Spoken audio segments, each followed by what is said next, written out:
हरि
गुरुर्ब्रह्मा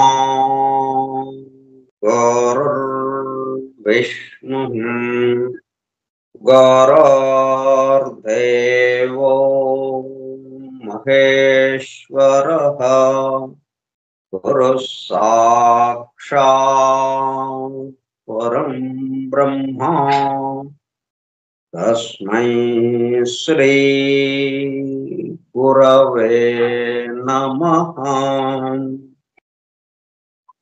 व्यासं वसिष्ठनप्तारं शक्तेः पौत्रमकल्मषम् पराशरात्मजं वन्दे सुखतातं तपोनिधिम् शुक्लाम्बरधरं विष्णुं शशिवर्णं चतुर्भुजं प्रसन्नवदनं ध्यायेत् सर्वविघ्नोपशान्तये। अगज आनन पद्माकं गजाननमहर्निशम् अनेकदं तं भक्तानां एकदन्तमुपास्महे। वक्रतुण्ड महाकाय कोटिसूर्यसमप्रभ निर्विघ्नं कुरु मे देव सर्वकार्येषु सर्वदा। सरस्वती नमस्तुभ्यं वरदे कामरूपिणी वेद्यारम्भं करिष्यामि सिद्धिर्भवतु मे सदा।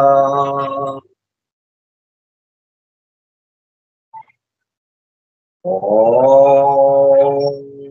भूर्भुवस्सुवः ॐ तत्सवितुर्वरेण्यं भर्गो देवस्य धीमहि धियो यो नः प्रचोदयात्।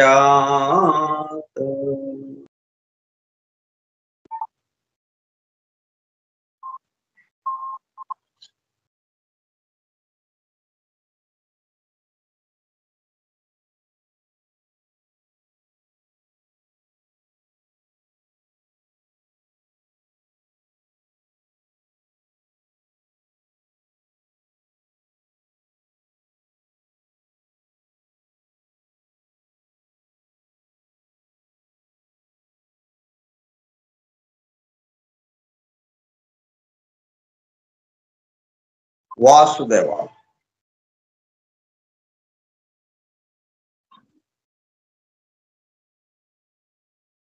కార్యక్రమ పరిచయ పత్రం. ఫోరం ఫర్ ట్రూత్ సేకర్స్, సత్యాన్వేషకుల బృందము. పరమ గురువులు హెలెనా పెట్రోనా బ్లవట్స్కీ ద్వారా సమస్త మానవాళి ఆధ్యాత్మిక అభివృద్ధి పరిపూర్ణతల కొరకు అందించిన మ్యాగ్నమ్ ఓపస్, పరమాద్భుత దివ్య పవిత్ర గ్రంథము ద సీక్రెట్ డాక్ట్రిన్, రహస్య సత్య సూత్రము. వాల్యూమ్ 1 కాస్మోజెనసిస్, ప్రథమ సంపుటము బ్రహ్మాండోత్పత్తి క్రమము. Part 1 Cosmic Evolution and 7 stanzas from the Book of Vision. ప్రథమ భాగము విజన్ గ్రంథంలోని 7 శ్లోకములలో వివరింపబడిన బ్రహ్మాండ పరిణామం. 7 స్టాంజాస్ లో వివరింపబడిన బ్రహ్మాండ పరిణామం. గ్రంథ పఠనము, అధ్యయనము, అవగాహన, ఆత్మదర్శనము కార్యక్రమం. 265వ పాఠము 22/4/2025 మంగళవారము సాయంత్రం 4:30 గంటలు. చివరిగా 7వ తేదీ 7/4/2025 సోమవారం నాడు కలుసుకున్నాం. అయితే అది ఆ రోజు పాఠం 265వ పాఠము అయినప్పటికీ రికార్డింగ్ ఏమైందంటే చివరి 8 నిమిషాలు మాత్రమే వచ్చింది. కాబట్టి దాన్ని డిలీట్ చేసేసి మరలా 265వ పాఠంగా ఈ రోజు మనం చెప్పుకుంటున్నాం. చివరిగా మనం ఈ నెల 2వ తేదీ అది 264వ పాఠంగా బుధవారం నాడు చెప్పిన తర్వాత దాని కంటిన్యూషన్ గా ఈ రోజు మనం చెప్పుకుందాం. 265వ పాఠము 22/4/2025 మంగళవారము సాయంత్రం 4:30 గంటలు.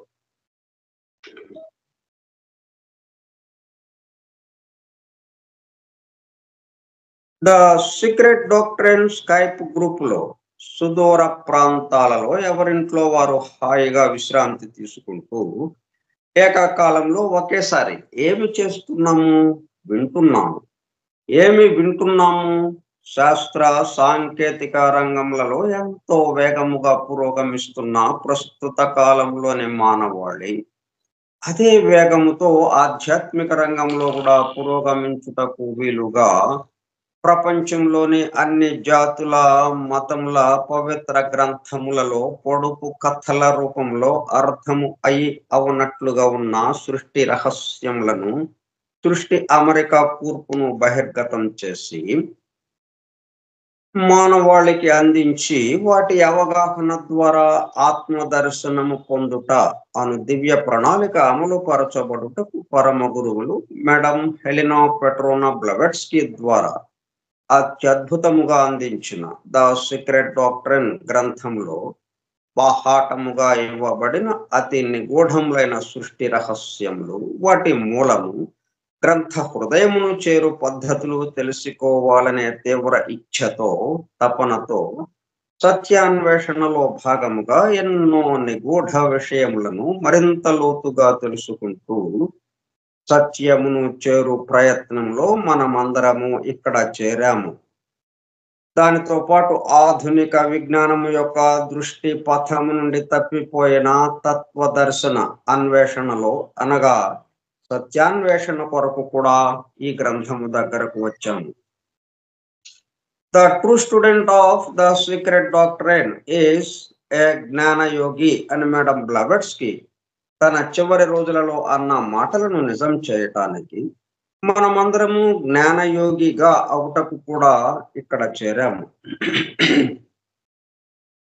గత 2 సంవత్సరముల 8 నెలల కాలము పాటు ద సీక్రెట్ డాక్ట్రిన్ గురించి తెలుసుకోవడానికి ప్రయత్నించిన మనము ప్రస్తుతము ఇక్కడ చేరి ద సీక్రెట్ డాక్ట్రిన్ ను తెలుసుకుంటూ ఆపై సమస్త విశ్వముగా రూపుదాల్చిన ద సీక్రెట్ డాక్ట్రిన్ యందు ప్రవేశించి ద సీక్రెట్ డాక్ట్రిన్ గా స్వస్థితి యందు మేల్కాంచుటకు చేస్తున్న చిరు ప్రయత్నమే ఈ కార్యక్రమము.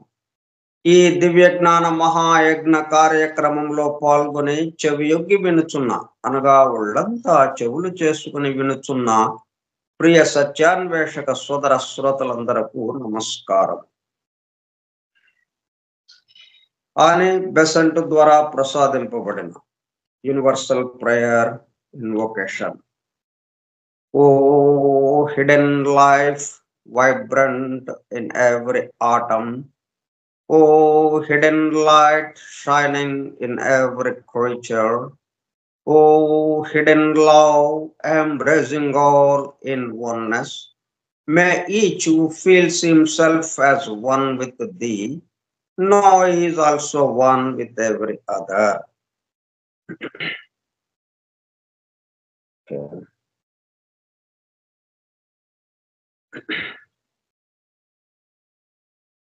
మనం స్టాంజా 1 పూర్తి చేసుకున్నాం.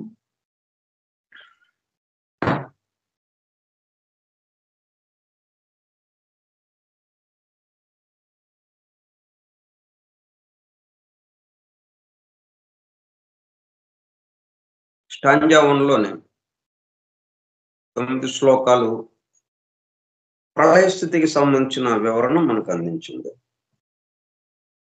ముందు ప్రళయ స్థితి గురించి ఎందుకు ప్రారంభించారంటే, ప్రళయ స్థితిలో ఏమైంది, మొత్తం ఏకమైపోయింది. ఘనేకం లేదు అక్కడ, భిన్నత్వం లేదు అక్కడ ఇంకా అన్నట్టుగా అయిపోయింది.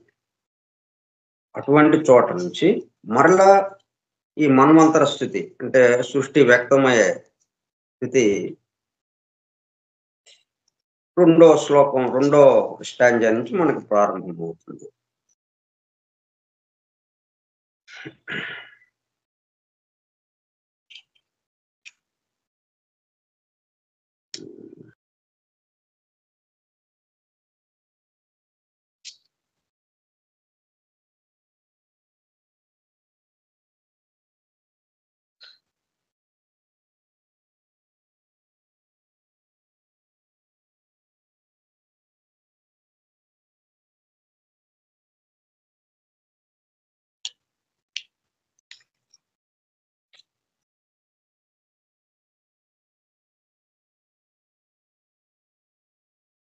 The first stanza describes the state of the one all during pralaya. ఇది మనకి ప్రోయం సీక్రెట్ డాక్టర్ ఫస్ట్ వాల్యూమ్ లో ప్రోయం ఉంటుంది. అంటే దీని తర్వాత పార్ట్ 1 బిగిన్ అవుతుంది, కాస్మిక్ ఎవల్యూషన్. ఈ కాస్మిక్ ఎవల్యూషన్ పార్ట్ 1 ఈ 7 స్టాంజాస్ ట్రాన్స్లేటెడ్ విత్ కామెంటరీస్ అనేది అయితే ఉందో దానికి ముందు ఉన్నదన్నమాట. అంటే ఈ 7 స్టాంజాస్ లో ఏమేమి ఉన్నదో ఒక్కొక్క స్టాంజాకి సంబంధించి సంగ్రహంగా చెప్పుకుంటూ వచ్చారు. దీంట్లో ప్రోయంలో ప్రోయం యొక్క చివర the first stanza describes the state of the one all. All అంటే మరి అనేకం ఉంది కదా మనకి. ఇప్పుడు ఏదైతే ఇక్కడ చూస్తున్నామో ఇదంతా ఏమైంది, వన్ ఒకటిగా మారిపోయింది. వన్ ఆల్ డ్యూరింగ్ ప్రళయ, దాన్నే ప్రళయ స్థితి అన్నాం మనం. అంటే ముందు మనం పేర్లు పెట్టలా, ముందు ఆ స్థితులు జరిగిపోతూ ఉన్నాయి. ఆ స్థితికి ఏ పేరు పెడితే బాగుంటుంది అన్నట్టుగా మనం పేర్లు పెట్టుకున్నాం. అంటే దాన్ని దర్శించిన వాళ్ళు పెట్టిన పేర్లు అవి. ఋషులు దర్శించారు, ఋషులు దర్శించి దానికి ఒక పేర్లు పెట్టడం జరిగింది. ఎందుకంటే మనం ఒకళ్ళతో ఒకళ్ళని చెప్పుకోవటానికి ఆ పేర్లు తప్పనిసరిగా మనకు అవసరం కాబట్టి ఆ పేర్లు చెప్పబడ్డాయి. అట్లాగా ఏదైనా ప్రళయ స్థితి ఉందండి అని ఆ స్థితి కన్నా ముందే ప్రళయము అని ఉంది అంటే మనం ఎప్పుడున్నాం, మన పేరు కన్నా ముందున్నాం. మనం తల్లి గర్భంలోనే ఉన్నాం, ఇంకా పేరు పెట్టలేదు. ప్రసవించబడ్డాం, ఇంకా పేరు పెట్టలేదు. మనకి నామకరణ మహోత్సవం 21 రోజుల తర్వాత కదా మనకి జరిగేది. మనం ఉన్నాం. పేరు లేకుండా ఉన్నప్పుడు కూడా ఉన్నాం మనం. తర్వాత పెట్టారు పేరు. దీన్ని వ్యవహరించటానికి వీలుగా. అట్లాగే ఈ ప్రళయ, అలాగే వన్, ఆల్ అన్నీ కూడా గమనిస్తూ ఉంటే చూస్తూ ఉంటాం అంతే.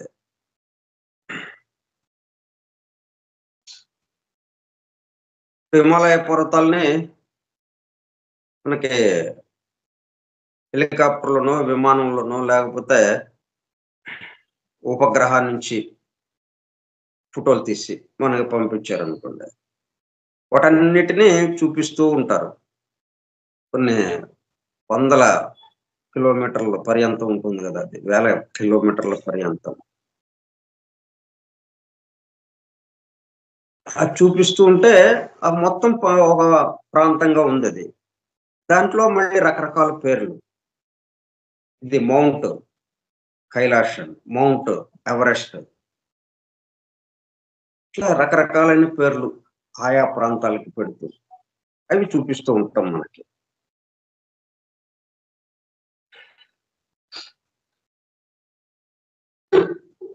The one all during Pralaya, before the first flutter of reawakening manifestation. మొట్టమొదటి రెక్కల చప్పుడు అన్నమాట. రెక్కల చప్పుడు ఎప్పుడు రాత్రంతా శుభ్రంగా నిద్రపోయింది పక్షి. గూడులో చక్కగా నిద్రపోయింది. తెల్లవారుజాము అవుతుంది. ఒక్కసారిగా కవుదుటున పైకి లేస్తుంది ఇక. రెక్కలు టపటపలాడించుకుంటా ఇంకా ఎగురుకుంటా పోవటం. ఫస్ట్ ఫ్లట్టర్, మొట్టమొదటి రెక్కల చప్పుడు అన్నట్టుగా. మనం ఇదే డివైన్ ప్లాన్ గురించి చెప్పుకునేటప్పుడు కూడా దాన్ని వివరించుకున్నాం మనం. రైల్వే స్టేషన్‌లో కూర్చొని ఉంటే కనబడుతున్న దృశ్యం వివరిస్తూ ఉండగా వర్ణిస్తూ ఉంటే అది ఆ వర్ణనలో. First flutter of reawakening manifestation. అంటే ఆ పక్షి లేచి మేల్కొని మొట్టమొదటి రెక్కల కదిల్చిన చప్పుడు. అంతవరకు రెక్కలు కదలకుండా రెక్కలు ముడుచుకొని పడుకునుంది. అది కదా ప్రస్తుత పరిస్థితి. రెక్కలు ముడుచుకొని పడుకొని ఉన్నది గూడులో. మేలుకాంచింది. మేలుకాంచిందంటే అర్థం ఏంటి? ఇంకా రెక్కలతో పనే దానికి. ఇక ఖాళీగా ఉండదు గదా అది. రెక్కలు టపటపలాడించడం. కాబట్టి రెక్కల్ని ఒక్కసారిగా విదిల్చింది. ఫస్ట్ ఫ్లట్టర్ రెక్కల చప్పుడు. మొట్టమొదటి రెక్కల చప్పుడు ఆఫ్ రీఅవాకనింగ్ మేనిఫెస్టేషన్. మరలా మేల్కొంచింది. నిద్రాస్థితి నుంచి మేల్కొన్న స్థితిలోకి వచ్చింది. అట్లా ఈ సృష్టి మొట్టమొదటి మేల్కొంచటం దానికి ముందున్న స్థితిని ఇక ఈ మొట్టమొదటి స్టాంజాలో వివరించడం జరిగింది. మొట్టమొదటి స్టాంజాలో 9 శ్లోకాలున్నాయి. వాటిల్లో ఈ ప్రళయ స్థితి గురించి కామ్‌గా పడుకునుంది అది పక్షి. అట్లాగే ఈ సృష్టి అంతా కూడా ఆల్ అయిపోయింది. ఆల్ అంతా ఏమైంది? వన్‌గా మారిపోయింది. A moment's thought shows that such a state can only be symbolized. మరి మనం నిద్రపోతున్నామని మనం ఎలా చెప్పగలం? గాఢ నిద్రలో ఉన్నాం. ఇప్పుడంటే నేను పాఠం చెప్తున్నానని, పాఠం మనం చదువుకుంటున్నాం, గ్రంథం చదువుకుంటున్నామని మనం చెప్పుకోగలం. మేల్కాంచిన స్థితిలో ఉన్నాం మనం. నేను వింటున్నానండి అని చెప్పుకోగలం. మనం ఇప్పుడు ఏ పనైతే చేస్తున్నామో ఆ పనిని నేను చేస్తున్నానని చెప్పి చెప్పుకోగలం మనం. కానీ నిద్రపోయేటప్పుడు ఆ నిద్రకి సంబంధించిన పనిని మనం చెప్పుకోగలమా? నేను నిద్రపోతున్నానండి. నేనిక్కడ చదువుకుంటున్నానండి అని చెప్పగలం మనం. కానీ నిద్రపోయేటప్పుడు నేను నిద్రపోతున్నానండి. చాలా గాఢ నిద్రలో, గాఢ సుషుప్తిలో ఉన్నానండి అని చెప్పలేము మనం. అందువల్ల ఏమవుతుంది? That such a state can only be symbolized. సంకేతముతో మాత్రమే చెప్పగలం మనం. To describe it is impossible. దాన్ని వర్ణించాలంటే ఎందుకంటే చూసేవాడు ఉండాలి గదా!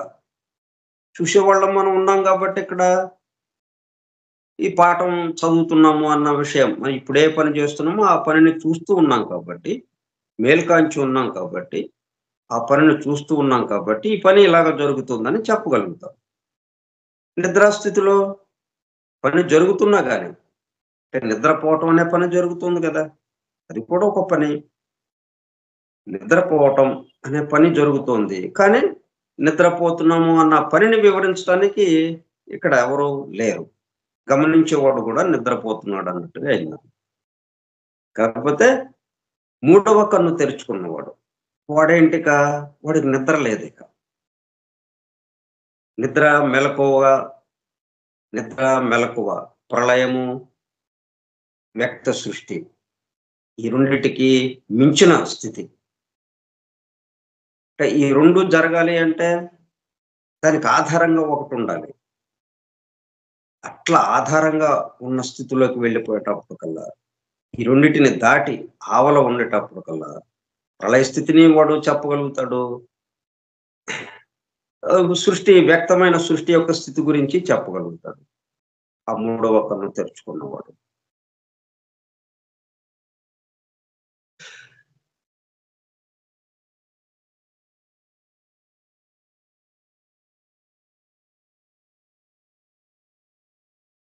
ఇట్లా మనకి నార్ it can be symbolised except negatives. కాబట్టి మనకి తెలిసిందేంటి? మెలకువగా ఉన్నప్పుడు ఏవేవి ఉన్నాయో అవన్నీ మనకి తెలుసు. ఇంక ఇప్పుడు మరి ప్రళయ స్థితిలో ఏమున్నాయండి? ఇది లేదండి, ఇది లేదండి. మనం ఏదైతే ఇప్పుడు ఉన్నాయని అనుకుంటున్నామో, ఇవన్నీ లేవండి, లేవండి. అంతే. ప్రళయ స్థితిని వర్ణించండి అని ఒక ప్రశ్న ఇచ్చారనుకోండి మనకి. అప్పుడు సృష్టి స్థితి ఏదైతే ఉందో వ్యక్త సృష్టికి సంబంధించిన స్థితి, ఈ మన్వంతర స్థితి అంటాం ఇది. ఈ స్థితిలో మనకి ఏమేమైతే తెలుస్తూ ఉన్నాయో వాటిని వరుసబెట్టి ఒక్కొక్కటి రాయడం, ఇది లేదండి అక్కడ. ఒక్కొక్కటి రాయడం మళ్ళా ఇంకోటి రాయడం, ఇది లేదండి అక్కడ. అని నెగెటివ్స్ అది. వ్యతిరేకంగా. ఎక్కడేమో ఉన్నది, అక్కడ లేదండి అని మనం అని చెప్పాల్సొస్తుంది తప్పితే to describe it is impossible. వర్ణించటానికి అది సాధ్యపడేది కాదు. For since it is the state of absoluteness per se. It can possess none of those specific attributes which serve as to describe objects in positive terms. ఏ గుణాలు, ఏ స్వభావాలు కలిగి ఉండదక్కడ. వాటిని గురించి మనం చెప్పుకోవటానికి, వర్ణించుకోవటానికి. Hence, that state can only be suggested by the negatives of all those most abstract attributes which men feel rather than conceive as the remotest limits attainable by their power of conception. మనం ఎంతవరకు గ్రహించగలము అంతవరకు అది లేదండి అని చెప్పటానికే ఈ మొదటి stanza అంతా మనం చెప్పుకుంటూ వచ్చాం. అయితే మరి ఇట్లా లేదు అని ఎట్లా చెప్పగలుగుతున్నారు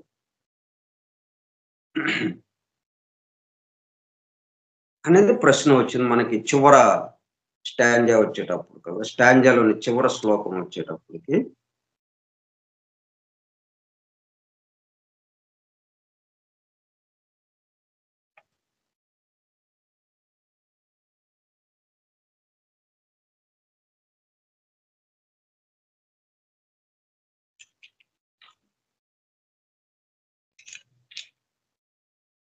స్టాంజా 1లో 9వ శ్లోకంకి వచ్చేటప్పటికల్లా ఏమైంది? But where was the Dangma when the Alaya of the universe was in Paramartha. ఆ మూడవ కన్ను తెరుచుకున్న వాళ్ళకి ఈ విషయాలన్నీ అర్థమవుతున్నాయి. మూడవ కన్ను తెరుచుకోవడం అంటే ఏంటి? ఈ 2 స్థితుల్ని దాటి వెళ్ళటం అనేది. 2 స్థితులకి అతీతముగా. ఈ 2 స్థితుల్ని దర్శించగలిగిన స్థితిలో ఇటు ప్రళయ స్థితిని, ఇటు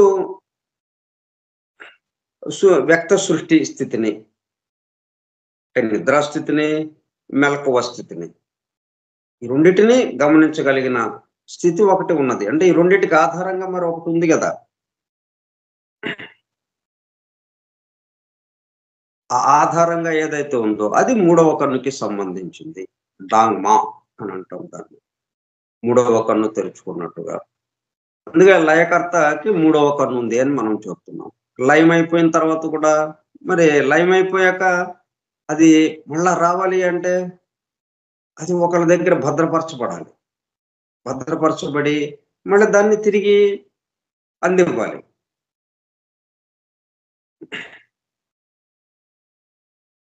కాబట్టి ఆయనకి మూడవ కన్నునే సూచకంగా మనకి సంకేతంగా. వీటికి ప్రళయ స్థితికి, సృష్టి స్థితికి అతీతంగా ఉన్నటువంటి ఈ రెండిటిని దాటినటువంటి ఆవల ఉన్న స్థితిని తెలియజేయటానికి మూడవ కన్ను శివునికి ఉన్నది అని చెప్పి మనకి సంకేతించడం జరిగింది. ఇదంతా విశ్వాత్మలోకి కలిసిపోయింది. అలాగే విశ్వ మనస్సుగా అయిపోయింది. అంతా ఈ విశ్వానికి సంబంధించింది ఏదైతే అంటే మనకి విడిగా ఏదైతే మనము స్పిరిట్ అంటే ఆత్మ, మనస్సు, భౌతిక దేహము ఇట్లా ఏ ఏ భాగాలు మనకున్నాయో విడివిడిగా ఉన్నట్టుగా ఉన్నాయి మనందరయి. ఇవన్నీ కలిసి ఏమైంది ఇప్పుడు ఒక్కటిగా అయిపోయింది. ఒకే ఒక్క ఆత్మ ఉంది విశ్వాత్మ. ఒకే ఒక్క మనస్సు ఉంది విశ్వ మనస్సు అన్నట్టుగా వచ్చింది ఇప్పుడు. దాంట్లో అన్ని మనస్సులు విశ్వ మనస్సులో కలిసిపోయినాయి. మనం కోటాను కోట్ల ఆత్మలనే ఏదైతే అనుకుంటున్నామో అన్ని జీవులకి సంబంధించి ఇవన్నీ విశ్వాత్మలో కలిసిపోయింది. విశ్వాత్మగా మారిపోయింది.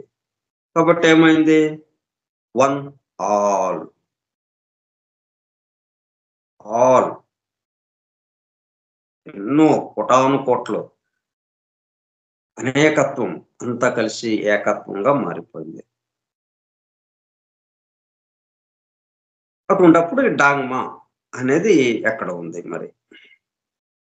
Absolute being and consciousness which are absolute non-being and unconsciousness. And the great wheel was Anupadaka.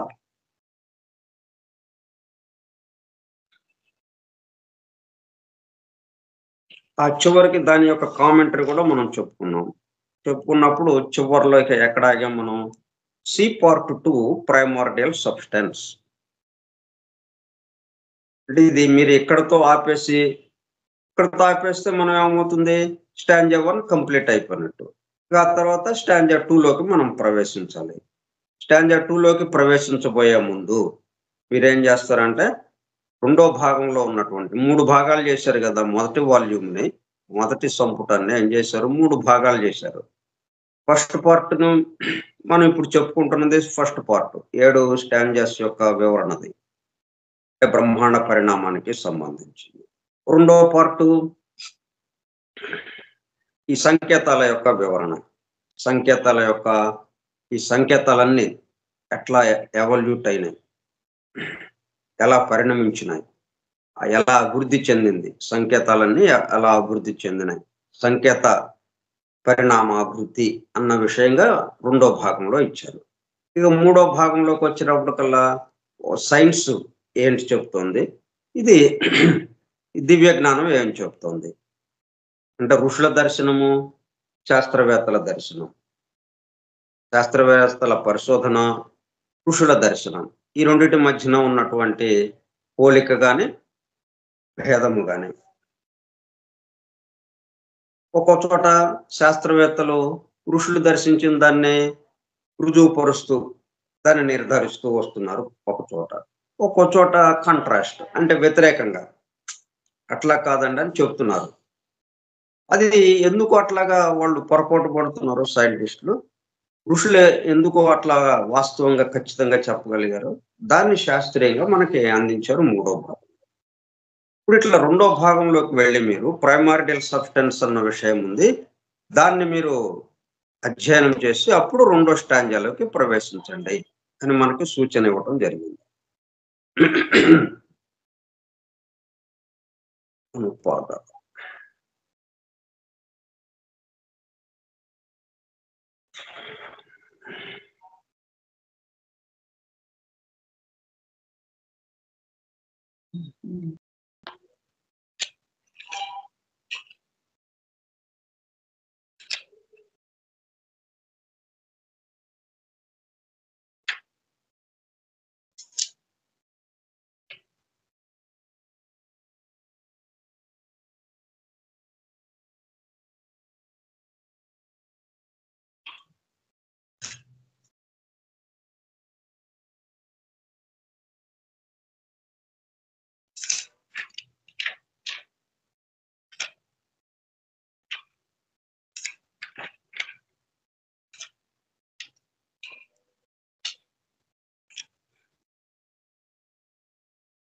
Okay.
ఉత్పాదకం, ఆకాశతత్వ ఇతర ఉత్పాదక ఆది ఒరిజినల్ ప్రిన్సిపల్.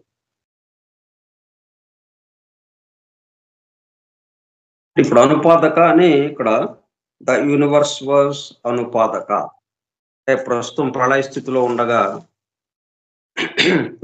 అది మొత్తం ఎలిమెంట్ మనకి భూతాలు పంచభూతాలని చెప్పుకుంటున్నాం కదా, అవి సప్తభూతాలు 7 భూతాలు అవి. మిగతా 2 తర్వాత మనకి తెలివిడి అవుతాయి. 6వ మూల జాతి, 7వ మూల జాతి, అట్లాగే మిగతా రౌండ్స్ అప్పుడు అవి మనకి గమనికలోకి వస్తాయి. అవేంటంటే ఆకాశ తత్వానికి ఇంకా దాని తర్వాతది అనుపాదక తత్వం అంటాం. The ether principal అనుపాదక Tattva, the పేరెంట్లెస్ are spiritual principal ఆది తత్వ, ద ఒరిజినల్ ప్రిన్సిపల్. మొట్టమొదటి ఏదన్నమాట ఆది తత్వం. ఆది, అనుపాదక, ఆకాశ, వాయు, అగ్ని, జల, పృథ్వీ. ఇది మనకి వరుస.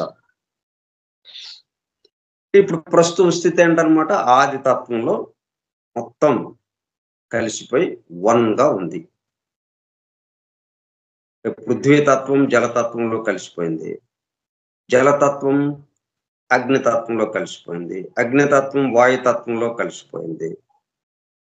అంటే ఈ వాయుతత్వంలో ఇప్పుడు ఏమేమి ఉన్నాయి, రాబోయే అంటే అంతకు ముందు ఉన్నటువంటి వాయు తర్వాత వాయు, అగ్ని, జలము, పృథ్వీ 3 కలిసిపోయి వాయువుగా మారింది. ఎందుకంటే వాయువే అగ్నిగా మారింది.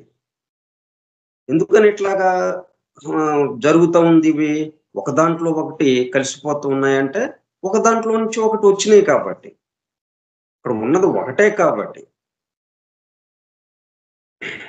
దానికి చిన్న ఉదాహరణ మనకి అర్థం అవడానికి, జలము మంచుగడ్డ, నీరు మంచుగడ్డగా కట్టింది. మంచుగడ్డం అనే పృథ్వీ తత్వం. మంచుగడ్డ విడిగా ఎక్కడి నుంచి అని వచ్చిందా? దాని నిండా ఏది ఉంది? జలమే ఉంది. జలం తప్పితే ఇంకొకటి లేనే లేదు కదా దాంట్లో. అట్లాగా అన్నమాట ఇది. ఈ భూతాలన్నీ కూడా ఒక దాంట్లో నుంచి ఒకటి, ఒక దాంట్లో నుంచి ఒకటి. ఈ లోకాలన్నీ అట్లాగే. ఒక దాంట్లో నుంచి ఒకటి, ఒక దాంట్లో నుంచి ఒకటి. భూలోకము ఇట్లాగ మనకి తెలిసే ఈ భూలోకం ఇలాగా ఉంది అంటే, దానికన్నా ముందున్న కామలోకంలో నుంచి ఈ భూలోకం వచ్చింది. అట్లాగే కామలోకము అంతకుముందున్న మానసిక లోకంలో మానసిక లోకమే కామలోకంగా మారింది. కామలోకము భూలోకంగా మారింది. ఇట్లా బ్రహ్మలోకము ఆత్మలోకంగా మారింది. ఇట్లా క్రమంగా ఒకటి ఇంకొకటిగా మారటమే గాని, ఒకటి తప్పితే ఇంకొకటి ఎక్కడ మనకి కనపడదు. ఉన్నది ఒకటే ఒకటి. ఎక్కడికెళ్ళినా ఒకటే. కాకపోతే స్థితి భేదం. మనకి జలము, మంచుగడ్డ అన్నప్పుడు ఎక్కడికి వెళ్ళినా జలమే. కాపోతే మంచుగడ్డ కూడా మనకు కనిపిస్తూ ఉంటుంది. స్థితి భేదం. అట్లా దైవము తప్పితే దాన్నే దైవము అన్నాం మనం. ఆ ఒకటి అనేది ఏదైతే ఉందో దాన్ని ఆది తత్వము అది. ఆ ఆది తత్వాన్నే దైవము అంటుంది. ఆ ఆది తత్వమే అనుపాదకగా మారింది. అనుపాదక తత్వమే ఆకాశ తత్వంగా మారింది. ఆకాశ తత్వమే వాయు తత్వంగా. అట్లా దిగి దిగి పృథ్వీ తత్వంగా మనకి ఇలాగా కనిపిస్తూ ఉన్నాయి. మళ్ళా ప్రళయ స్థితిలోకి అనేటప్పటికల్లా ఏమైంది? సృష్టి వ్యక్తమైనప్పుడేమో ఈ విధంగా పైనుంచి కిందకిలాగా వచ్చింది. ఇప్పుడు దిగువ నుంచి మళ్ళీ ఒక్కొక్కటి అలా ముడుచుకుంటూ వెళ్ళిపోయింది. చివరికి ఆది తత్వంగా మొత్తం ఆది తత్వంలో ముడుచుకుపోయి ఉన్నాయి. ఆహ్,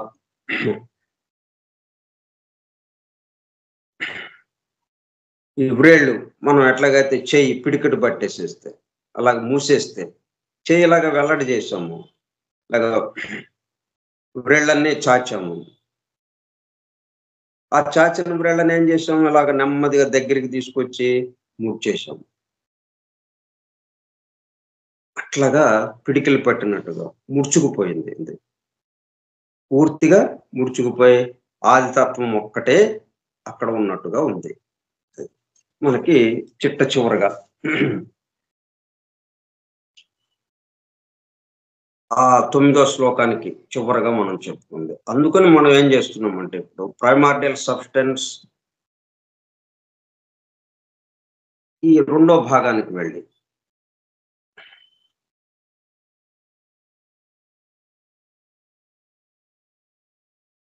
అండ్ డివైన్ థాట్. మళ్ళీ ఇది మరి ఫస్ట్ ఫ్లట్టర్ మేల్కాంచి రెక్కలు టపటపలాడించింది పక్షి. నిద్రపోతున్నటువంటి పక్షి మేల్కొని రెక్కలు టపటపలాడించింది. మొట్టమొదటిసారిగా. మొట్టమొదటి రెక్కల చప్పుడు. First Flutter. అది ఏంటన్నమాట? ఇప్పుడంతా మొత్తం కలిపి ఆది తత్వంలో ఒక్కటిగా అయిపోయి ఉంది. మళ్ళీ అది ఆ ప్రళయ స్థితి నుంచి సృష్టి స్థితిలోకి రావాలి.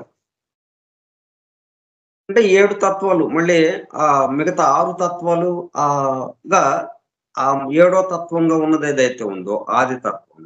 అది నెమ్మది నెమ్మదిగా ఆకాశ తత్వంగా, అనుపాదక తత్వంగా మారాలి. అనుపాదక తత్వం ఆకాశ తత్వంగా, ఆకాశ తత్వము వాయుతత్వంగా, వాయుతత్వం అగ్నితత్వముగా, అగ్ని జలతత్వముగా, జలము పృథ్వీ తత్వంగా బహిర్గమించాలి. ఇది మళ్ళీ వరుస. అది రావడానికి ముందు ఎట్లాగా? ఏ విధంగా ప్రారంభమవుతుందది? ప్రళయ స్థితిలో నుంచి మళ్ళా వ్యక్త స్థితిలోకి రావడానికి ఏ విధంగా ప్రారంభమైంది? అంటే ఇట్లా చెప్పుకోవడం వల్ల ఏమవుతుంది మనకి? సమస్తము ఒక్కటే, ఒక్కటే అన్న విషయం మనకి నిర్ధారణ అవుతుంది. ముందు అది గావాలి మనకి. మనకి మనందరము సోదరులమండి అనంటే ఎన్ని విభేదాలున్నాయి మనకి. ఒకడికొకడికి ఒక కడుపున పుట్టిన వాళ్ళమే, ఒక కుటుంబంలో ఉన్న వాళ్ళమే ఎంతో తేడాలున్నాయి. ఒకళ్ళకంటే ఒకళ్ళు పడదు. ప్రేమ ప్రేమ తక్కువ, ద్వేషం ఎక్కువ. మరి ఇట్లా ఉన్నప్పుడు మనందరము సోదరులమండి అని అంటానికి ఎలాగ కుదురుతుంది? అలాగా కాకుండా ముందు బేసికల్‌గా ప్రాథమికంగా అసలు ఇది ఎట్లాగా వచ్చింది? ఎట్లాగా తయారై ఉంది ఇదంతా? దేనితో నిండి ఉన్నది? అన్నది మనకి ఆ అమరిక కూర్పు గురించి మనకి అవగాహన ఉంటే, అప్పుడు ఇంకా మనం ఇవన్నీ ఎట్లాగొచ్చినాయి అనేది వీటికి వివరణ మనకి తెలుస్తుంది. ఈ ద్వేషము, ఈ కామ, క్రోధ, లోభ, మోహ, మద, మాత్సర్యాలు, అలాగే ద్వేషము, భయము, ఇట్లా అనేక రకాలైన భావోద్వేగాలు ఇవన్నీ ఎట్లాగా వచ్చినాయి? మనం ఎలాగా వాటికి వ వ మనం ప్రవర్తిస్తూ ఉన్నాము? వీటన్నిటికి సమాధానాలు దీంట్లో ఉన్నాయి. ముందు మనకి మొట్టమొదటగా కావాల్సిందేంటంటే, ఇక్కడ ఉన్నది ఒకటి. ఒకటే వన్ ఆల్. మళ్ళీ ఆల్ ఏమైంది? వన్‌గా అయింది. వన్, ఆల్ అంతకంటే ఇంకేం లేదు ఇక. 2 పక్కనే ఉన్నాయి. ఇటు చూస్తే వన్, ఇటు చూస్తే ఆల్. ఒక పక్కన చూస్తే మోహిని రూపం, ఒక పక్కన చూస్తే విష్ణుమూర్తి. మనకి గోదావరి జిల్లాలో ఒక గ్రామంలో ఉంటుంది ఈ విగ్రహం. ఇంకెక్కడా లేదు మనకి. ఒకే రాతిలో మలిచాడు శిల్పి. అట్లాగా ఎదరగా చూసినప్పుడు విష్ణుమూర్తి. అటువైపుకి వెళితే వెనక్కి వెళితే మోహిని రూపం. ఇలా 2 శిల్పాలు తెచ్చి అతకలేదు దాన్ని. ఒకే శిల్పంలో మలిచాడు. ఒకడే మరి మోహిని ఎవరొచ్చారు? ఆయనే కదా! అందుకని ఒకడే ఇన్నిగా అయ్యాడు అన్న విషయం మనకి అర్థమైతే, ఇంకా అక్కడి నుంచి మనం ఏంటిది? ఎందుకు తేడాలొచ్చినాయి? మరి మనందరం ఒకటే కదా! ఎందుకు ఎక్కువ తక్కువలొచ్చినాయి?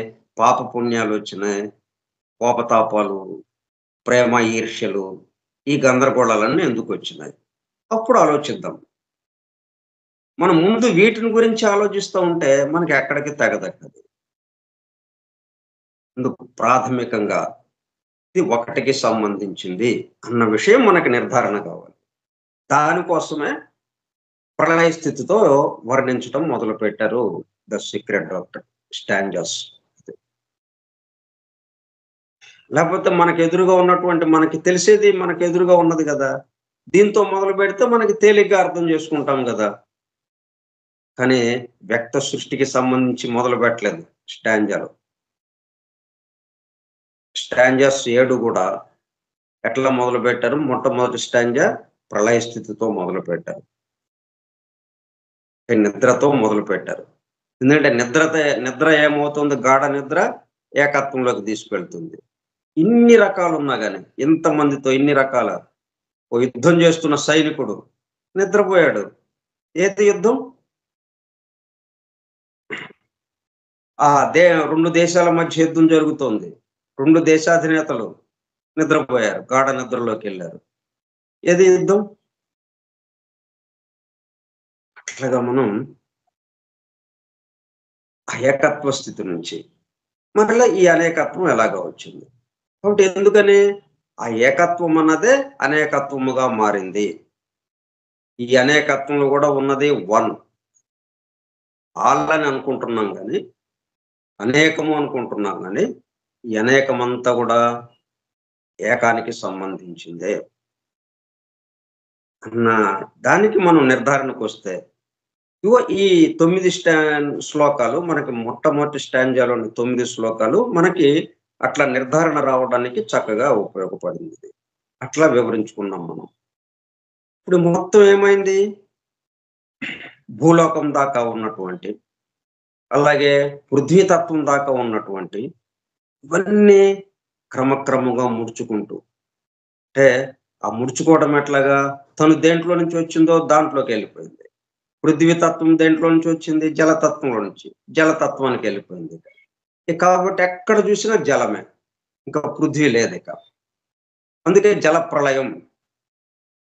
ప్రళయాన్ని సూచించడానికి ఈ మొత్తం లోక లోకాలన్నీ జలంతో నిండిపోయి ఉంది. మనకి బైబిల్ గ్రంథం చూసినా, ఏ పవిత్ర గ్రంథాలు చూసినా గాని ప్రళయ స్థితి అనేటప్పుడు కల్లా జలముతో నిండి ఉన్నది అని చెప్పి మనకి ప్రారంభం చేస్తారు. జల ప్రళయం. ఎందుకంటే పృథ్వీతత్వం జలంలో కలిసిపోయింది. తను దేని నుంచి వచ్చిందో దాంట్లో కలిసిపోయింది.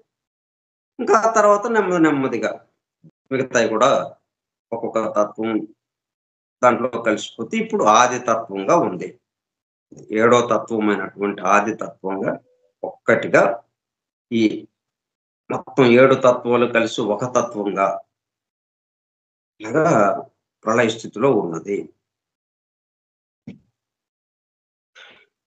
అది మళ్ళా రావడానికి మేలు కాంచాలి అన్నది ఒకటి సంకల్పం. డివైన్ థాట్, ఆ దివ్య సంకల్పం. దానికి కావాల్సినటువంటి ఏర్పాట్లుగా అయినటువంటి ప్రైమార్డియల్ సబ్స్టెన్స్. మొత్తం మరి ఏది తయారు కావాలన్నా కానీ పదార్థం కావాలి. ఆ పదార్థము అది తయారు చేయాలి అన్న సంకల్పం. ఈ 2 అలాగా ఉన్నాయి. ఆ 2 కదలిక వచ్చేటప్పుడు కల్లా అదే ఫస్ట్ ఫ్లట్టర్‌గా. ఇక ప్రళయ స్థితి నుంచి సృష్టి స్థితిలోకి నెమ్మదిగా ఎలాగా మార్పు జరుగుతుందో అన్నది మనకి దీంట్లో కొంత వివరించారు. ఈ primordial substance and divine thoughts. దాని గురించి కొంత చెప్పుకుంటూ వచ్చాం మనం. మన్వంతరిక్ ఇంపల్స్ అంటే ఇది 328వ పేజీలోది. commences with the reawakening of cosmic ideation. అంటే మన్వంతరిక్ ఇంపల్స్ అంటే తాను మేలుకోవాలి అన్న ప్రేరణ.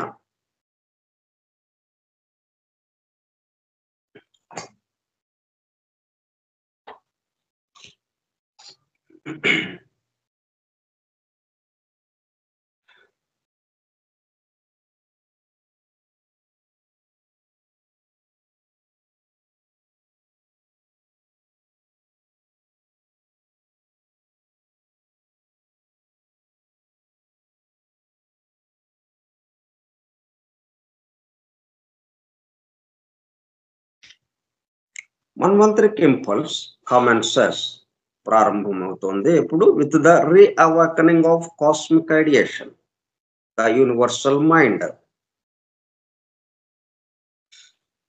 Cosmic ideation, pre cosmic ideation, pre cosmic root substance. ఇవి కదా పురుషుడు, ప్రకృతి. ఈ ప్రళయ స్థితిలో వీళ్ళిద్దరూ ఉంటారు. వీళ్ళిద్దరితో మరలా సృష్టి స్థితిలోకి రావడానికి ప్రారంభానికి వీళ్ళిద్దరి యొక్క తోడ్పాటుతో మొట్టమొదటి ఇంపల్స్ ఏదైతే ఉందో ప్రేరణ, తాను ప్రారంభించాలి ఈ సృష్టిని అన్న సంకల్పం, సృష్టిని ప్రారంభించాలి అనేది దేంతో వస్తుంది? With the reawakening of cosmic ideation, ఆ దివ్య సంకల్పం. సంకల్పానికి సంబంధించిన పురుషుడు భావన, కాస్మిక్ ఐడియేషన్, ఆ విశ్వ భావన, విశ్వాన్ని అంటే ఈ సృష్టించాలి అన్నది. అంటే తాను పెక్కులు కావాలి అన్న సంకల్పం కదా. తాను పెక్కులు కావాలి అంటే ఇప్పుడు ఉన్న స్థితి నుంచి ఇంకొక స్థితిలోకి అనేది. ఇప్పుడు ఉన్న స్థితి ఏంటి? ఏకస్థితి. ఏకస్థితిలో ఉన్నాడు కాబట్టి తనేమనుకున్నాడు? అనేకులు కావాలి అనుకున్నాడు. ఆ తాను పెక్కులు కావాలి అన్నదే కాస్మిక్ ఐడియేషన్. అదే పురుషుడుగా సంకల్పం, అది పురుషుడుగా వచ్చి ఆయన మేలు కాంచడం జరిగింది. కాంకరెంట్లీ విత్ ఏక మార్గంగా and parallel to the primary emergence of cosmic substance. మరి ఇవన్నీ తయారు కావాలంటే పదార్థం కావాలి, రూపాలు లేకుండా అనేకులు అనేది రావటం కుదరదు కదా. అందువల్ల ఆ రూపానికి సంబంధించినటువంటి పదార్థం దాంతో పాటు బహిర్గమించింది. కాంకరెంట్లీ, ప్యారలల్ అంటే ఏకీభావంగా, దానికి అనుకూలంగా, ఆ సంకల్పానికి అనుకూలంగా, సంకల్పం ఏదైతే ఉందో దాన్ని పూర్తి చేయడానికి, దాన్ని నిజం చేయటానికి, దాన్ని వ్యక్తపరచటానికి, ఆ సంకల్పం యొక్క వ్యక్త రూపంగా తీసుకురావటానికి కావలసిన సబ్స్టెన్స్ ఏదైతే ఉందో, ఆ primary emergence of cosmic substance, అదే ప్రకృతి. అంటే విశ్వ పదార్థము, విశ్వ భావన, విశ్వ సంకల్పము. అంటే ప్రకృతి, పురుషుడు వీళ్ళిద్దరూ కలిసి, పురుషుడితో కలిసి ప్రకృతి. అంటే పురుషుడు ఉన్నాడు అంటే అర్థం ఏంటి? ప్రకృతితో కలిసి ఉన్నాడు అని. ప్రకృతి ఉంది అంటే అర్థం ఏంటి? పురుషుడితో కలిసి ఉంది అని. Concurrently, parallel. అదే అర్ధనారీశ్వర తత్వంగా మనం సంకేతించాము పార్వతీ పరమేశ్వరులని, ఆ జగన్మాత పితలను. The latter being the manvantaric vehicle of the former. ఇప్పుడు వ్యక్తం అవ్వాలి అంటే దానికి కావాల్సినటువంటి వెహికల్ అంటే ఉపాధి కావాలి. ఉపాధి లేకుండా ఈ చైతన్యం ఉండలేదు. చైతన్యం ఉంటుంది, కానీ ఉన్నట్టు ఎలాగ తెలుస్తుంది మనకి? లేదు. చైతన్యం ఉంది అని తెలియాలి అంటే దానికి ఉపాధి ద్వారానే తెలియాలి. ఏదైనా కానీ తెలియాలి అంటే, తెలియబడాలి అంటే ఉపాధి ఉండాలి. అక్కడ వెహికల్ ఉండాలి, వాహనం ఉండాలి అన్నట్టుగా. అందుకే మన దేవతలందరికీ వాహనం లేకుండా ఎవ్వరు ఉండరు దాదాపుగా. ప్రతి వాళ్ళకి ఒక వాహనం. ఇలా ఉపాధి ద్వారా వాళ్ళు వ్యక్తం అవటం.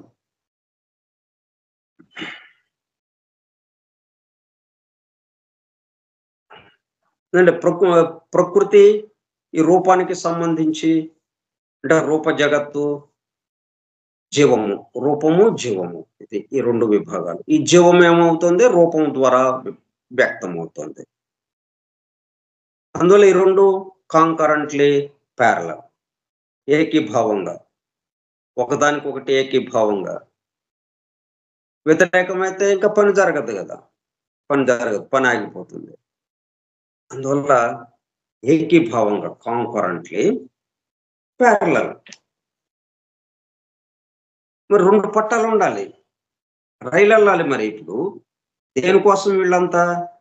అనేకులు కావాలి, అనేకత్వం రావాలి, సృష్టి అనేకం కావాలి. అనేకం కావాలి అంటే తమ మీదుగా అది జరగాలి. అంటే తాము 2 పట్టాలుగా అక్కడ ఉండాలి. అప్పుడు ఆ 2 పట్టాల ఆధారంగా ఈ రైలు బండి వెళ్ళిపోతుంది అన్నట్టుగా. ప్యారలల్, సమాంతరంగా. ఇద్దరు పక్క పక్కనే సమాంతరంగా ఉంటే ఈ రెండిటి ఆధారంతో, ప్రకృతి పురుషుడు ఆధారంతో మిగతా మొత్తం సృష్టి అంతా వ్యక్తమవటం, ఆ సంకల్పం నిజమవటం. Being the manvantaric vehicle of the former, ఈ సబ్స్టెన్స్ ఎవరికి ఉపాధి అనమాట? కాస్మిక్ ఐడియేషన్ కి కాస్మిక్ సబ్స్టెన్స్ ఉపాధి. అంటే రూప జగత్తుకి సంబంధించింది కాస్మిక్ సబ్స్టెన్స్, జీవమునకు సంబంధించింది cosmic ideation. The latter being the manvantaric vehicle of the former from its undifferentiated pralaya state. ప్రళయ స్థితి నుంచి ఇక వేరుపడటం, అన్డిఫరెన్షియేటెడ్. అంతకుముందు కలిసిపోయి ఉన్నది ఇప్పుడు వేరుపడినట్టుగా.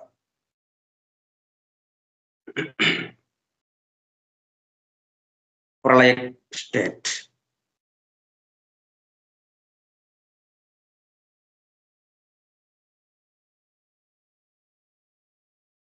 Then absolute wisdom mirrors itself in the ideation. మొత్తానికి సంబంధించింది ఏదైతే ఉందో ఇప్పుడు కాస్మిక్ ఐడియేషన్, పురుషుడు కూడా ఏమైంది? బహిర్గమం పురుషుడు కూడా జీవము కూడా బయటకు వచ్చిందంటే జీవము, రూపము ఈ రెండిటికి ఆధారంగా మళ్ళీ ఇంకోటేదో ఉండాలి కదా! ఇంకోటేదంటే అది అబ్సల్యూట్ విజడమ్. ఆ మొత్తం పరమాత్మ తత్వం ఏదైతే ఉందో. Mirrors itself in its ideation. తనలో ఏదైతే ఉందో ఆ మొత్తాన్ని ప్రతిబింబించింది కాస్మిక్ ఐడియేషన్ అంటే ఆ పురుషుల్లో.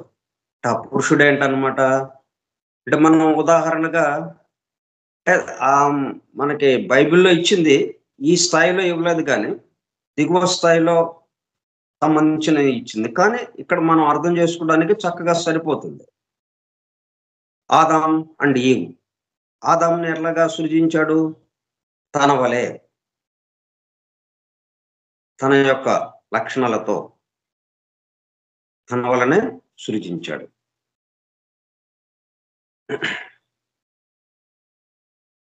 అట్లా ఇక్కడేంటనమాట mirrors itself in its ideation. ఆ కాస్మిక్ ఐడియేషన్ అని ప్రకృతి పురుషుడు అని ఏదైతే అంటున్నాం మనం. ఆ జగన్మాత పితలు. ఆ పితగా ఎవరున్నారనమాట? ఆ పితలో మొత్తం తనకి సంబంధించినటువంటి జ్ఞానం ఏదైతే ఉందో, జ్ఞానమంతా mirrors in itself. Mirrors itself. మొత్తం ప్రతిబింబించింది. కాకపోతే ప్రతిబింబం తక్కువ స్థాయిలో ఉంటుంది. బింబము పూర్తి స్థాయిలో ఉంటుంది. ఎందుకంటే బింబము కదిలితేనే ప్రతిబింబానికి కదలిక. లేకపోతే అలాగే ఉంటుందది. ప్రతిబింబము తనకు తనుగా చేసేదేముండదు. స్వీయ స్వయంకృతంగా చేయటం ఉండదు. దానికి ముందున్నటువంటి బింబం ఏది చేస్తుంటే, బింబం యొక్క కదలికల ఆధారంగా ప్రతిబింబం కదులుతూ ఉంటుంది. అందుకని మిర్రర్ అని చెప్పిందిక్కడ. అంటే కాస్మిక్ ఐడియేషన్ అది ఏదైతే ఉందో, ఆ పురుషుడని ఏదైతే అంటున్నామో, అది ప్రతిబింబము. అక్కడే ప్రతిబింబం వచ్చేసిందిక. ఎవరి యొక్క ప్రతిబింబము? ఆ పరమాత్మ యొక్క ప్రతిబింబం.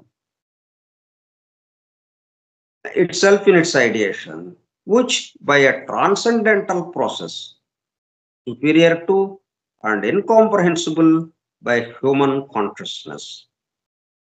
అది ఎట్లా జరిగింది? మనకి ప్రతిబింబాన్ని మనం తయారు చేసామండి. ఆలోచిద్దాం. మనం అద్దం ఎదురుగా నిలబడ్డాం. అంటే మన మొత్తం వచ్చేసిందక్కడ. మన శిరస్సు మొదలుకొని పాదం వరకు మొత్తం చక్కగా కనిపిస్తుంది. మనం తయారు చేసి అక్కడ పెట్టామా? లేదు. దాని ఎదురుగా నిలబడ్డాం వచ్చేసింది. దాని ఎదురుగా మనం పక్కకెళ్ళిపోయాం. ఇంకొకళ్ళెవరో వచ్చారు. వాళ్ళ బింబం వచ్చేసిందక్కడ. వాళ్ళ ప్రతిబింబము. తనకు ఎదురుగా ఎవరుంటే వాళ్ళని ప్రతిబింబించడం దాని లక్షణం.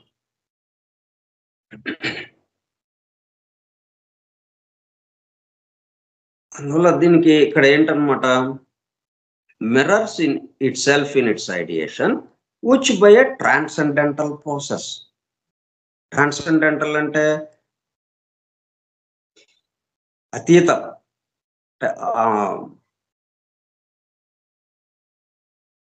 అతీతమైనటువంటి అవస్థకి సంబంధించింది. అంటే మన అందుబాటులో లేనిది.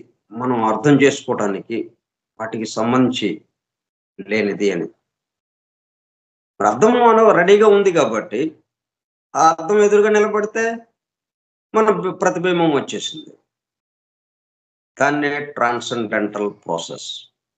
ఇదే పద్ధతి మనం అద్దం ఎదురుగా నిలబడితే మన ప్రతిబింబం ఎలాగైతే దాంట్లోకొచ్చేసిందో. ఏమన్నా చేసామా మనం? దానికి సంబంధించి ఎదురుగా నిలబడ్డాం. మనం చేసిందంతా ఏంటి? ఎదురుగా నిలబడ్డాం. That's all. ఆ కాస్త దానికి అరే మనం మొత్తం వచ్చేసిందక్కడ. ఇంకా మనం సరిగ్గా మన మొఖాన్ని మనం చూసుకోలేం గదా! చక్కగా కనిపిస్తుంది. మన మొఖంలో మన ముక్కు, కళ్ళు, ఆ నుదురు అవి మనం చూసుకోగలమా? లేదు. చక్కగా కనిపిస్తుంది. మనం ఏమేమైతే మనంలో మనల్ని చూసుకోలేమో మనం, సమస్తాన్ని చక్కగా మనకు ఎదురుగా పట్టబయలు చేసినట్టుగా చక్కగా కనిపిస్తుంది మనకి. ఏం చేసాం మనం? ఎదురుగా నిలబడ్డాం. అది ట్రాన్సెండెంటల్ ప్రాసెస్. అట్లా ఆ పరమాత్మ తన యొక్క విజడం మొత్తాన్ని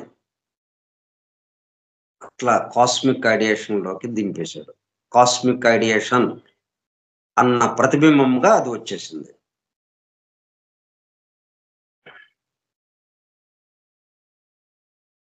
కాబట్టి ఇదంతా ఏంటనమాట?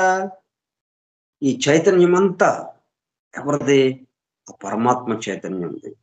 ఆయన యొక్క ప్రతిబింబం. పరమాత్మ చైతన్యం యొక్క ప్రతిబింబమే ఇక్కడున్నటువంటి ఈ వ్యక్త సృష్టికి సంబంధించినటువంటి వ్యక్త సృష్టి అవనివ్వండి, ప్రళయ స్థితి అవనివ్వండి. ఈ రెండిటికి సంబంధించిన చైతన్యం ఏదైతే ఉందో అది పరమాత్మ యొక్క ప్రతిబింబము. ఆ చైతన్యం యొక్క ప్రతిబింబము. In its ideation which by a transcendental process superior and అంటే మనకన్నా చాలా మించిందది మరి. మనది చాలా చిన్నది. మనం ఎంతవరకు గ్రహించగలం? అదిగో అద్దం ఎదురుగా నిలబడితే మన ప్రతిబింబం దాంట్లోకొచ్చింది అన్నదే. అట్లాగే మనం అద్దాల మాల్‌లోకెళ్తే ఒకటల్లా ఇప్పుడు మామూలుగా మన ఇంట్లో నిలబడితే అద్దం ముందుకు మనం ఒకటే కనిపిస్తుంది. ఒక బింబమే కనిపిస్తుంది. ఒక ప్రతిబింబమే కనిపిస్తుంది. కానీ మనం అద్దాల మాల్‌లోకెళ్తే 100 ప్రతిబింబాలు కనిపిస్తాయి. 100 మంది ఉన్నాం మనం. ఒకళ్ళం కాదు 100 మంది అన్నట్టుగా 100 ప్రతిబింబాలు కనిపిస్తాయి మనకి.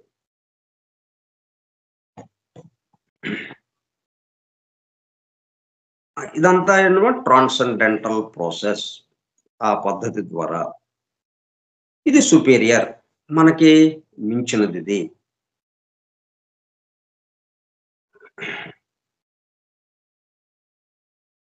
To and incomprehensible by human consciousness. మనం ఇప్పుడు మనకెట్లాగొచ్చింది మరి? అదే మనకు కూడా కిందకి దిగింది. ఆ పరమాత్మ యొక్క విజడం, ఆ చైతన్యం యొక్క ప్రతిబింబమే కాస్మిక్ ఐడియేషన్.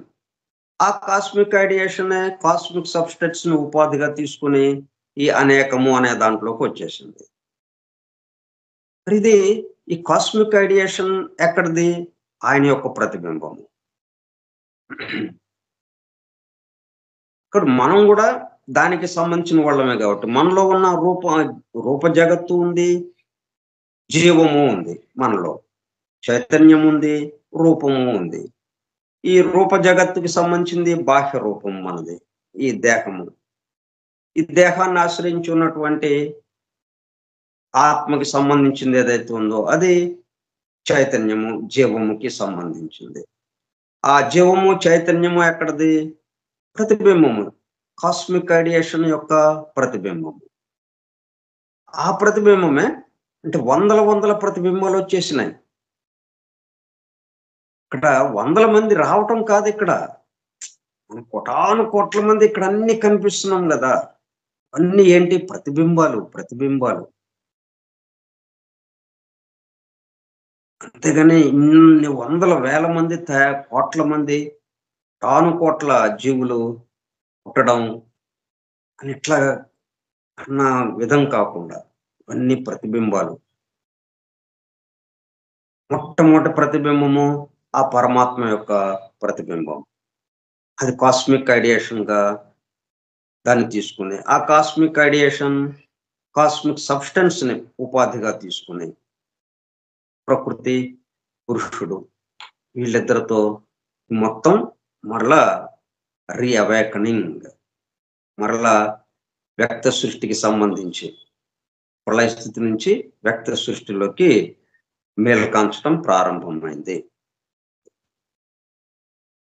మిగతా విషయాలు మనం రేపు ముచ్చటించుకుందాం. ఈ ఏకత్వం అన్నది అది మనకి చాలా అత్యంత ప్రధానమైనది. అక్కడ మనయే 100 బింబాలున్నాయి. మనం అద్దాల మహల్లోకి వెళ్ళినప్పుడు మరి